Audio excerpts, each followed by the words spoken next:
সকাল বন্ধুরা, আজকে ছিল রবিবার আর সকালবেলা কিন্তু ঝলমলে রোদ বেরিয়েছে। তো আমি হেনা আমার পরিবারের প্রত্যেক সদস্যকে আমার ভালোবাসা জানিয়ে নতুন একটা ভিডিও নিয়ে হাজির হয়েছি। তো ছাদে এসেছিলাম কিছু জামা কাপড় মেলতে, আর বর্ষার জল পেয়ে দেখুন গাছের পাতাগুলো কতটা গজিয়েছে। তারপর আমার ছেলের দুষ্টুমি। হ্যাঁ, নানি বাড়ি যাবে। নানু বাড়ি কোথায় তোমার? হ্যাঁ, কোথায় তোমার নানি বাড়ি? হ্যাঁ বলো, তোমার নানি বাড়ি কোথায়? ওখানে কি দেখো বলো? ট্রেন দেখো। কটা ট্রেন দেখেছো? ও, ট্রেন কিরম করে যায়? তাই? বাসি কিরকম দেয় ট্রেন? বাসি দেয় কিরকম করে? ও, ওরম করে। আর তোমার কিরকম লাগে ট্রেন দেখলে? কি হয়? ভয় লাগে। ও, আর কিরম করে মাকে ধরে থাকো বলো বলো? এরম করে ধরে থাকো। তাই? তুমি ট্রেন দেখতে যাবে? কোথায় যাবে ট্রেন দেখতে? ব্যারাকপুর। ও, আর ব্যারাকপুরে বাসে করে যাও তুমি নানু বাড়ি? কিসে করে যাও বলো? কিসে করে যাও? আচ্ছা, আমি মলম দিয়ে দেবো। কোথায় কেটে গেছে? এই যে পায়ে। বাবা, তাই তো, কেটে গেছে। তুমি দুষ্টু করবে না তো? হ্যাঁ, লক্ষ্মী ছেলে তো। তাই তো। ছিলাম বাপের বাড়িতে, বিশেষ একটা কাজ ছিল। তো তারপরে রাস্তা থেকে যেতে যেতে এই ভিডিওটা করলাম।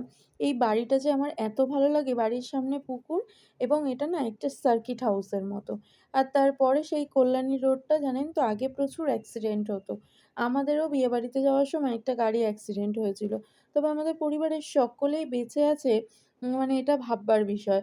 তো এটা 4 লেনের রাস্তা, আর যারা যারা এসেছেন তারা তো জানবেনই কতটা চওড়া হয়েছে। আর প্রত্যেকটা ইংলিশ মিডিয়াম স্কুলগুলো জানেন তো এদিকেই চলে এসেছে। যেমন সেন্ট জেভিয়ার্স, তারপরে হচ্ছে এবি মডেল, অনেক অনেক স্কুলই এখানে এসেছে। তো যেগুলো ব্যারাকপুরের ছিল আমার কলেজের ওখানে। তো সেখানে তারপরে ব্রিজের নিচ থেকে বাইক যাতায়াতের জন্য একটা সাবওয়ে আছে। তো সেখান থেকে যাতায়াত এবং সিকিওর। আর আগে না খুব ভয় করতো, কারণ একটাই লেন ছিল যা গাড়ি যাতায়াত করতো। তারপর এখানে একটা সিভিক পুলিশ ছিল, কিন্তু সবসময় তো সিভিক পুলিশ থাকে না। তো এটার জন্য খুব ভালোই হয়েছে। আর কল্যাণী রোডে অনেক দুর্ঘটনার হাত থেকেও আমরা বেঁচে গেছি। তো বাড়ির কাছাকাছি এসেছি, আর এখানে বেশ বড় বাজার। জানেন, যখন আমরা বাপের বাড়ি যাচ্ছিলাম তখন একদমই বাজার করার সময়। তো অনেকেই পরিচিত মানুষের দেখতে পাবেন এই ভিডিওর মধ্য দিয়ে। তো অবশ্যই যারা কাছাকাছি থাকেন কমেন্টসে জানাবেন যে এই জায়গাটা কোথায়। তারপরে বাপের বাড়ি গিয়েছিলাম। মায়ের এক জায়গায় নিমন্ত্রণ ছিল, মা সেখানে গেছিল। তারপর ছেলেকে খাইয়ে নিয়ে আমরা মার্কেটিং করতে গিয়েছিলাম। কিন্তু সেখানে গিয়ে এতটা ভিড় যে কিছু কেনাকাটা আর করতে পারিনি, জানেন তো। আর ভিড়ের মধ্যে আর গরমও পড়েছিল প্রচণ্ড। আজকে মানে রৌদ্রের যেমন তাপ, আর বিকালের দিকটাতে গরম ছিল একদম মার্চ মাসের মতো। তো সেই অবস্থায়, আর বাজারে জানেন তো পুজোর তো আর বেশি দিন নেই। তো প্রত্যেকটা মানুষই তার সামর্থ্য মতো কেনাকাটা শুরু করেছে। তো দেখেও ভালো লাগছে, কারণ এইবারের পুজোটা সম্পূর্ণ একটু অন্যরকম। একটু হতাশা তো আছেই, কিন্তু তবুও দিন তো কারোর জন্য থেমে থাকে না, তাই চলবেই। তার মধ্যেই আনন্দ দুঃখ এই নিয়েই চলতে হবে। দেখুন, আমার আব্বা মারা গেছে, তখন মনে হয়েছিল জীবনে কোনোদিন হয়তো হাসতে পারবে, কিন্তু চলছে আমাদের জীবন। কারণ আর তো হাতে গোনা মাত্র কটা দিন। তবে কি জানেন তো, যাদের অভাব অনটনের সংসার, তাদের হয়তো এখনও সেই জামা কাপড় কেনাটা স্বপ্ন। তবে উপরের কাছে দোয়া করব যে প্রত্যেককেই ভালো রাখুক, সুস্থ রাখুক, এবং একটা সুন্দর হচ্ছে জীবন উপহার দিক। কারণ প্রত্যেকটা মানুষই কিন্তু সুখে থাকার উম স্বপ্ন দেখে। তো কারো স্বপ্ন সেটা বাস্তব হয়, আর কারোর বাস্তব হয় না। তো বাড়ির একদমই কাছাকাছি। আর দেখুন, এই যে রেলওয়ের নতুন যে প্রকল্পটা ছিল না, মানে যে ইন্ডাস্ট্রিজটা, সেটা একদমই আমাদের বাড়ির কাছাকাছি মানে হয়েছে। আর তারপরে বাড়িতে এসে দেখছি কি মা আর বাইরে থালা বাসন মাজছে। আর ছেলেও চলে গেছিল ওর মামার সাথে ফুটি বা হচ্ছে জুস টাইপের কিছু কিনে আনতে। তো সেখান থেকে 2 হাতে করে 2টো জুস আর চকলেট নিয়ে চলে এসেছে। আর দেখছিলাম মা, আমি যা পছন্দ করি, মানে মুরগির মাংস রান্না করে রেখেছিল, আর মুরগির যে স্কিনটা যেটা আমার খেতে অসম্ভব ভালো লাগে। আর ওটার সাথে যদি হয় সয়াবিন। তারপরে চলে গেলাম বাজারে বিকালের খাবার-দাবার খেয়ে নিয়ে। আর এখানে দেখুন প্রচুর কাঁচের চুড়ি। জানেন তো আমাদের বাজারে না প্রচুর ভ্যারাইটিস কাঁচের চুড়ি, যেটা অন্য কোথাও আমি কিন্তু দেখতে পাই না। আর এই যে এই স্টোর থেকেই আমি বেশিরভাগ জিনিসটা কিনে থাকি, তো সেটাই আপনাদের সাথে শেয়ার করলাম। যদি আপনাদের জানতে ইচ্ছা করে তাহলে কিন্তু অবশ্যই কমেন্টসে জানাবেন। আর এই যে দেখুন ভিড়টা দেখলে আপনারা বুঝতেই পারবেন। তবে বাজারে এত সুন্দর, সুন্দর জামাকাপড় এসেছে না, দেখে প্রচুর লোভ লাগছে। কিন্তু মেয়েদের মন তো কিনেও হয় না, মানে যেটা আমার আব্বার কথা। যে কিনে মন ভরে না। আর এই যে দেখুন শাড়ির প্রচুর অর্গানজার তো একদম পুরো ছেয়ে গেছে। তো পশমিনা সিল্ক, তারপরে হচ্ছে প্রচুর নাম, এবং প্রত্যেকটা শাড়িই মানে দেখার মতো। এ বলে আমায় দেখ, ও বলে আমায় দেখ। তো আপনাদের কতদূর কেনাকাটা হলো পুজোর? অবশ্যই কিন্তু কমেন্টসে জানাবেন। আর ভালোভাবে কাটাবেন, সুস্থ থাকবেন। এটাই হচ্ছে সবচেয়ে বড় প্রার্থনা আপনাদের প্রত্যেকের জন্য। কারণ আপনারাও তো আমার প্রত্যেকেই আমার ভালোবাসার মানুষ তাই। আর এই যে বিল্ডিংটা দেখতে পাচ্ছেন, এখানে না আমি ডক্টর দেখাতাম। মানে আমার ছেলে হওয়ার আগে। তো এখন এটা না ফ্ল্যাট হয়ে গেছে এবং উপর-নিচ করে অনেক দোকান হয়েছে। যারা আপনারা আসতে চান অবশ্যই কিন্তু কমেন্টসে জানাবেন। আর এখানে না প্রচুর ধরনের জামাকাপড় পাবেন, যেটা অনেকটাই সস্তা এবং বাজেট মূল্য অনুযায়ী আপনারা প্রত্যেকের পকেটের কথা মাথায় রেখেই আমি এই কথাটা বলছি। তো একবার আসতে পারেন যদি আপনাদের মনে হয়। আর এত ভিড়ে না কোনো কিছু, আর তার মাঝে আবার কিন্তু মানে হচ্ছে চোরদেরও উৎপাত। এই সুযোগটাই তারা নেয়। একটা জানেন অসহায় মানুষের, মানে মেয়ে জামা কিনবে বলে ব্যাগ নিয়ে এসেছিল, তার ব্যাগটা কেটে কেউ টাকা নিয়ে বের করে নিয়েছে। কি কষ্ট! আর সে হাউ, হাউ করে কাঁদছে। দেখে ভীষণ খারাপ লাগলো, আর আমরা ওয়েট না করে বাড়ির দিকে চলে এলাম। আর মেইন কারণ আপনাদের তো বলাই হয়নি আমি কেন এসেছি বাড়ির দিকে। কারণ হচ্ছে আমার মানে আমার ফুপি, আমরা বেটি বলি, তো এসেছে বাংলাদেশ থেকে। আর জানেন তো একটা সবচেয়ে মজার ব্যাপার, যে আমাদের অনেক রিলেটিভসই বাংলাদেশে আছে। তবে আমার বিয়ে হওয়ারও কথা ছিল বাংলাদেশে। সেখান থেকে এখানে হয়েছে। তো মানে ভাবলেই কেমন একটা হয়। আর সেই যে ছোট্ট পুচকিগুলোটার জন্য জামা কিনেছিলাম, সে দেখুন আবার একটু বড়ও হয়ে গেছে। তো মাথায় সুন্দর হেয়ার ব্যান্ড পরে নিয়েছে। আর এই যে আমাদের সকালে কিন্তু এটা মানে ব্রেকফাস্ট বলতে পারেন। তো ব্রেকফাস্টটা কি ছিল? আমার নিজের জন্য চা আর বেকারি বিস্কিট, আর মামা পাঠিয়েছিল লুচি আর তরকারি। তো সেটা দিয়ে তো ভালোভাবেই ব্রেকফাস্ট হয়ে গেল। আর বেকারি বিস্কুট খেতে তো আমার অসম্ভব ভালো লাগে। কারণ আমাদের বাড়ির কাছেই বেকারি।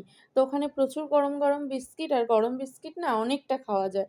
আর এই যে আমাদের ঘরদুয়ারের অবস্থা, কি জানেন তো? মেয়েরা থাকলে না ঘরের কথাটা মাদের চিন্তা করতে হয় না। আর যখন থেকে আমাদের ২ বোনের বিয়ে হয়ে গেছে, ঘরটা তেমন একটা ভালো লাগে না। তো দেখুন ১ম অবস্থায় কতটা নোংরা ঝুলছিল, জানি না বোঝাতে পেরেছি কিনা। তারপরে আবার গুছিয়ে বেডশিটটা চেঞ্জ করে আবারও দিয়ে দিলাম। ওটাও গুছিয়ে নিয়েছি। দেখুন বোন মিলে সবাই মিলে গল্প করছিলাম পাশের ঘরটাতে একটু। এই ঘরটা তো পুরো পরিষ্কার করে নিয়েছি। আর বোনের মেয়ে না এখানে খেলা করে এই ঘরটার ওপরে, মানে খাটের ওপরে, আর নিচ থেকে সমস্ত কাগজগুলোকে কেটে বা কুচিয়ে ফেলে দেয়। তো সেইগুলো প্রচুর জড়ো করেছি, ওই ঘরে গেলে আপনাদের দেখাবো। তারপরে মনে হচ্ছে আমাকে ওই ঘরটাও পরিষ্কার করতে হবে। আর ও ওর মেয়েকে খাইয়ে নিচ্ছে। তারপরে হচ্ছে ছোট কাকারও ২ টো মেয়ে ছিল আমাদের সাথে বসে, বসে গল্প করছিল। তারপর ওদেরকে গল্প করে ওদের সাথে গল্প করে চলে এসেছি। আর আমার বোন হাসছিল যে হচ্ছে আমাদের দুজনকে ২ রকম দেখতে, তাই বলছিল। আর এই যে দেখুন এই এতটা কাগজ কুচোনো এবং খেলনার জিনিসগুলো সব ওই ঘর থেকে বের করেছি। আর তারপর থালা বাসন, এই যে খাটের তলাগুলো পুরোটাই পরিষ্কার করব।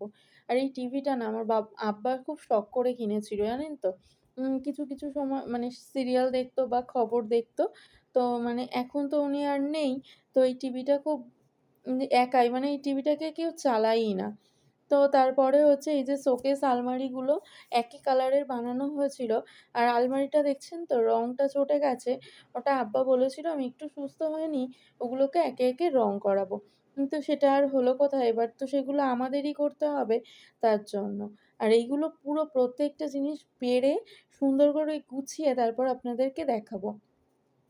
আর পুরো ভিডিওটা আপনাদেরকে স্কিপ না করে দেখার অনুরোধ রইলো। এই অসহায় বোনটার পাশে দাঁড়ালে আমার মা অনেক উপকৃত হবে। বিশ্বাস করুন প্রত্যেকটা মানুষই কিন্তু আপনাদের কাছ থেকে সাহায্যের হাত চেয়ে নেয়। যে আমার পরিবারকে আমি ভালো রাখতে পারবো। তো আমরা প্রত্যেকেই এগিয়ে আসবো, প্রত্যেকের জন্য এটাই দোয়া করি। আর এই যে আমার বোনেরও তো সামনেই ডেলিভারি, তাই ওর সমস্ত প্যাকিংসও করে নিয়ে এসেছে। ব্যাগে কখন কোনটা দরকার হয় আর হচ্ছে হসপিটালে ভর্তি হলে অনেক কিছুই দরকার হয়। আর তারপর যে সমস্ত জামাকাপড়গুলো বের করেছিলাম সেগুলোকেও কেচে নিচ্ছি। তো এই যে বাইরের জায়গাটা না এখানে কলের ব্যবস্থা আছে। আর একটা বড় পাইপ লাগিয়ে এত মোটা জল পড়ে আর আমাদের এখানে ৩-৪ টাইম জল দেয়। জলের কোনো কষ্ট নেই। কিন্তু আমার শ্বশুরবাড়ির এলাকাটা আর্সেনিক প্রবণ, তার জন্য ২ বার করে পিউরিফাইড জল দেয়, যেটার মধ্যে কোনো আয়রন থাকে না। আর যে কথাটা আপনাদেরকে বলছিলাম যে আমার বাংলাদেশে বিয়ে হওয়ার কথা ছিল। কারণ ওখানে আমার অনেক রিলেটিভসই আছে। তো আমার একটা বড় মাও থাকে। তার ৩ টে ছেলে আর কোনো মেয়ে নেই। তো বড় আব্বাও এখন ইন্তেকাল করেছে। উনি কিন্তু ঢাকা কোনো একটা হাই স্কুলের স্যার ছিল। তো অতটাও তখন ফোন ছিল না যে সবসময় যোগাযোগ হতো না। তবে উনি এসেছিলেন। আমি যখন ক্লাস 9 এ পড়ি, তো বড় মার খুব ইচ্ছা ছিল অ যে কোনো একটা ছেলের সাথে আমার বিয়ের কথা। তো বাড়ির প্রায় সবাই রাজি ছিল, কিন্তু আমার বয়স ছিল কিন্তু খুবই অল্প। তো বড় মার ইচ্ছাটা আরো প্রবল হয়, কারণ হচ্ছে ইন্ডিয়ার সাথে যোগসূত্র রাখার জন্য। ৩ টে ছেলেই যদি বাংলাদেশে বিয়ে করে, তাহলে তো আর ইন্ডিয়াতে আসা হবে না। সেই কারণে। কিন্তু ওই যে জন্ম, মৃত্যু, বিয়ে ৩ বিধাতা নিয়ে, এটা তো আমরা প্রত্যেকেই মানি। তাই জন্য যার যেখানে হওয়ার কথা সে সেখানেই হবে।